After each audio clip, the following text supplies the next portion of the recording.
सरस्वतीं रविशुक्रो बृहस्पतिं पंचेतान् संस्मरे नित्यं वेदवाणी प्रवर्तते।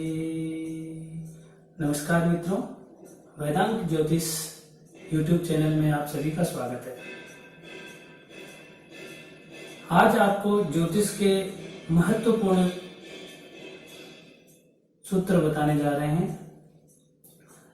जैसा कि वैदिक ज्योतिष में ग्रहों से संबंधित क्या समाधान होना चाहिए, क्या हमें करना चाहिए जिससे कि हमें ग्रहों से संबंधित कोई अशुभता हो, कोई दोष हो, जिसका हमें 100% लाभ हो, ऐसा क्या उपाय होना चाहिए।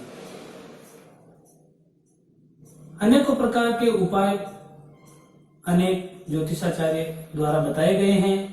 उनके सबके अलग अलग लाभ हैं, उनके सबके अलग अलग फल हैं, लेकिन जहां तक मैं मानता हूं सबसे कारगर उपाय या सबसे अच्छे उपाय जिसको कहा जा सकता है, जिनका कोई भी नकारात्मक प्रभाव नहीं होता, उनका केवल शुभ ही फल मिलता है, ऐसे ग्रह का उपाय है तो वो है हमारा वैदिक उपाय। ज्योतिष को वेद का अंग कहा गया है। वेद के 6 अंग बताए हैं: शिक्षा, कल्प, निरुक्त, छंद, ज्योतिष और व्याकरण।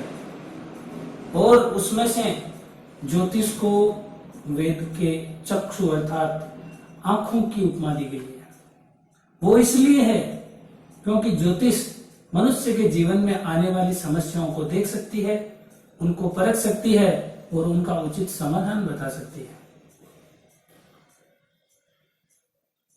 अब जीवन में आने वाले दुखों को ग्रहों से संबंधित अगर हम उपाय करते हैं तो हमें कौन सा उपाय करना चाहिए, ध्यान से सुनिए।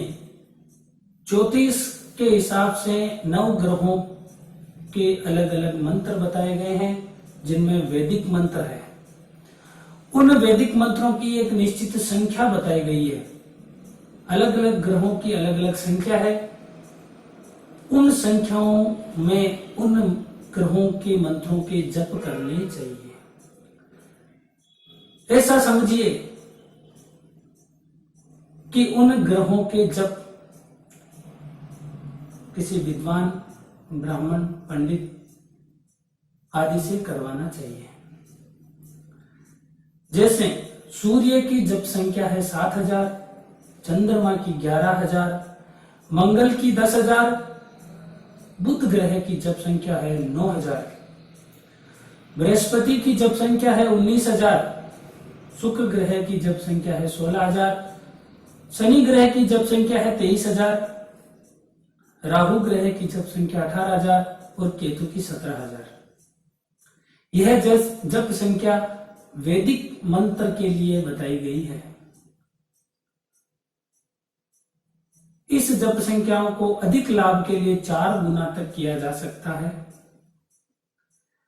अपने सामर्थ्य अनुसार 1 गुना भी इसको कर लिया जाए और विधिवत रूप से अनुष्ठान करवा लिया जाए तो 100% ही उस ग्रह से संबंधित सभी अशुभताएं दूर हो जाएगी। विधिवत रूप का अर्थ ये हुआ कि उस ग्रह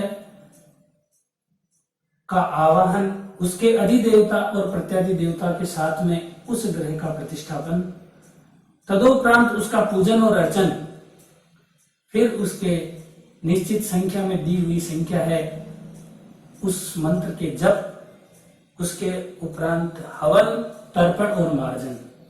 अगर यह कर्म हम किसी भी ग्रह के लिए करते हैं तो हमें निश्चय ही उस ग्रह की सारी अशुभता, सारे दोष दूर होंगे और आपका मनोरथ अवश्य सिद्ध होगा। ज्योतिष के अनुसार ग्रहों के और भी अनेक चमत्कारिक उपाय हैं जो बहुत फलदायी हैं, जिनके बारे में आपको अगले वीडियो में जरूर बताएंगे। नमस्कार।